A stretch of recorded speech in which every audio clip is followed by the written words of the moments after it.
जैसा कि आप देख सकते हैं हमारे सामने ये नंबर जोड़ियों में लिखे हुए हैं और हमें इन जोड़ियों के नंबरों का आपस में मुवाजना करना है। और यहाँ पे अगर हम देखें तो ये 0.1 है, यहाँ 0.07 0 है, तो हमें सबसे पहले तो इनका मुवाजना करना है। इनका मुवाजना अगर हम करने जाएं तो यहाँ दोनों तरफ शुरुआत हो रही है 0 से, तो यहाँ तक तो सिलसिला बराबर है। आशारिया के बाद जब हम आते हैं 10वीं की कतार पे, ये 1/10 की मिकदार रखता है। यहाँ भी ये 1/10 की मिकदार रखता है। तो इधर ये 1 है, तो इसका मतलब यहाँ 1/10 है। और यहाँ क्या है भाई, यहाँ 0 है, तो इधर तो अभी तक 0 ही है। इसके बाद आगे आता है सवा की कतार और यहाँ लिखा हुआ है 7, तो ये है सवा की कतार में लिखा हुआ 7, यानी कि इसकी मिकदार हो जाएगी 7/100 जी।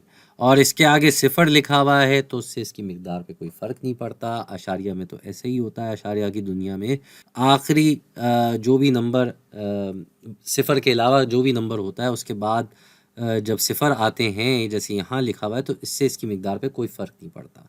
खैर, वापस आते हैं मवाजना पे। यहाँ अगर हम देखें तो इधर 1/10 है, यहाँ 7/100 है। तो अगर हम इसको इसी के बराबर करना चाहें तो हम नीचे 10 से ज़र्ब दे देंगे दोनों को, ऊपर और नीचे, और ये 10/100 हो जाएगा। और अब हमें दिख रहा है कि ये इससे बड़ा है।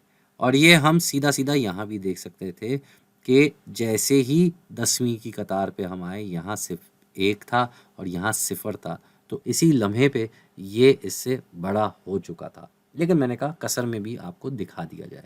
और यहाँ पे भी हम इसी तरीके से देखेंगे। इधर हमारे पास जो दो नंबर हैं, एक तरफ है 0.0093, दूसरी तरफ है 0.01। तो दोनों नंबर 0 से शुरू हो रहे हैं। ये बात तो हम समझ गए हैं कि यहाँ तक बराबर है सिलसिला। आगे भी 0 है, इधर भी 0 है, यहाँ पे 0 है, और यहाँ सवा की कतार पे 1 है। ये हम सवा की कतार पे हैं, तो इसकी मिकदार हो जाएगी 1/100। और यहाँ अभी तक 0 चल रहा है। हज़ारवां की कतार पे 9 लिखा हुआ है, तो ये हो जाएगा 9/1000। और इसके आगे एक 3 भी लिखा हुआ है जो कि है 10,000वां की कतार में जी।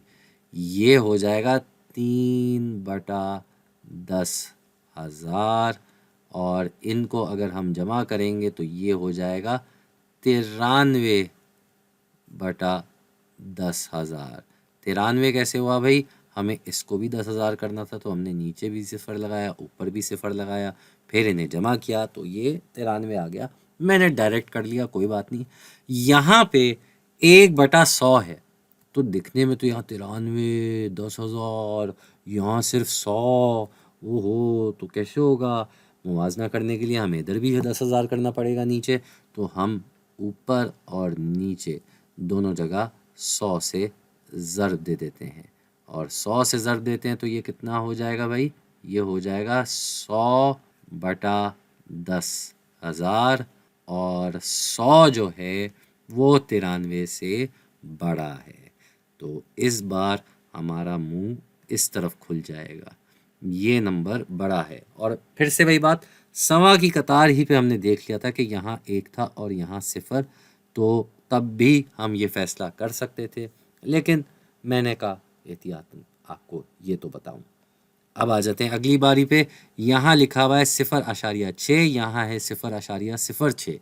तो भाई दोनों तरफ 0 से शुरुआत हुई, यहाँ तक सिलसिला बराबर रहा। अशारिया आया, अशारिया के बाद जब हम आते हैं इधर 10वीं की कतार पे, तो हमारे पास 6 लिखा हुआ है, और यहाँ 10वीं की कतार पे 0 लिखा हुआ है, तो ये हो जाएगा 6/10।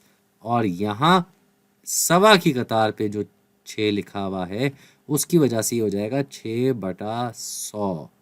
तो 6/10 ज़ाहिर बात है ज़्यादा बड़ा है। अगर हम इनका कसरों का मुवाजना करने जाएं और इसको बराबर भी करना चाहें नीचे वाले नंबर को, तो हमें इधर भी 0 लगाना होगा, इधर भी 0 लगाना होगा। अब ये 60 हो गया, ये अभी भी 6 ही है।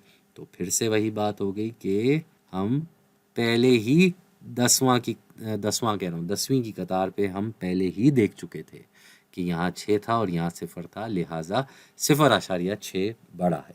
आखिर में हमारे पास आ गया भाई 0.3 और 0.06, और फिर से वही कहानी है कि 0 से कहानी शुरू हुई, फिर आशारिया आया, आशारिया के बाद 10वीं की कतार पे यहाँ लिखा हुआ है 3, जो इसे बना देगा 3/10, और यहाँ पे 0 ही है, तो इस हिसाब से ये बड़ा हो गया जी।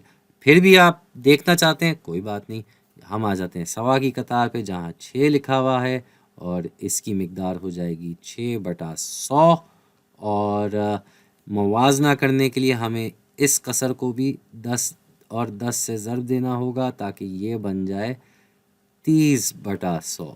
इधर भी नीचे 100 आ गया।